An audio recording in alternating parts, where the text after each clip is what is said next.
Travail des femmes, horaires de travail atypiques, l'évolution des modes de vie entraîne de nouveaux besoins pour les familles, en particulier en matière de garde d'enfants.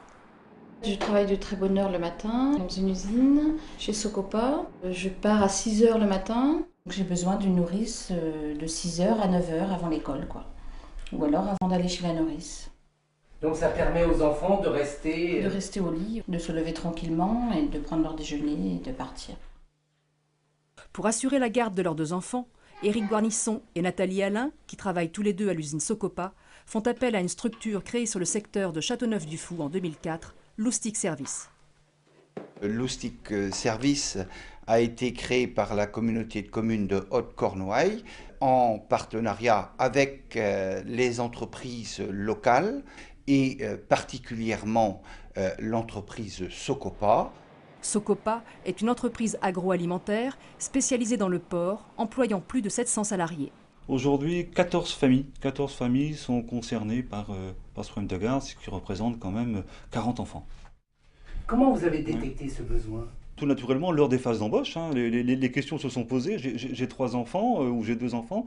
Comment est-ce qu'il existe un mode de garde? Est-ce que c'était... ouais, je le répète, il fallait absolument trouver une solution pour pouvoir donc fidéliser, pour pouvoir garder les personnes que l'on embauchait, notamment donc et les jeunes femmes.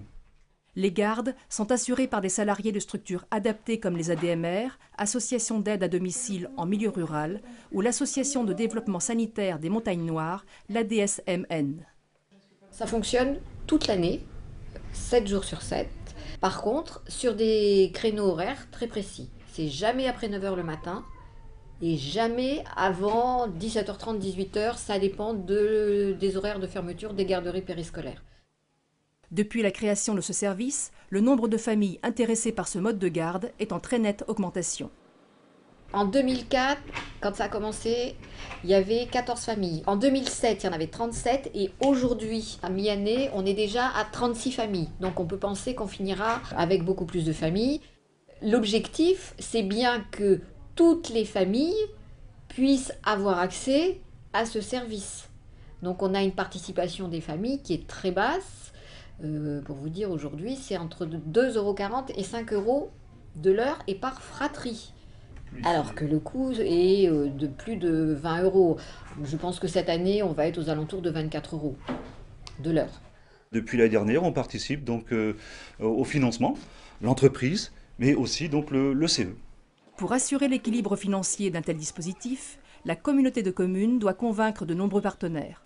Dans lesquels, évidemment, il y a la mutualité sociale agricole, il y a les caisses d'allocation familiale, il y a le conseil général, donc il y a l'entreprise, pour l'instant au niveau des entreprises, il y a l'entreprise Socopa et son comité d'établissement, et évidemment la communauté de communes donc, qui vient pour équilibrer ce service. Et pour vous, c'est important qu'il y ait un tel service?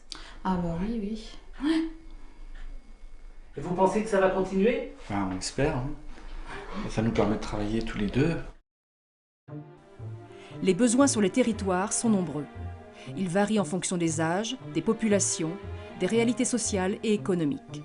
Certaines réponses existent déjà, portées par de multiples partenaires, mais elles doivent parfois s'adapter aux évolutions rapides et inexorables des modes de vie.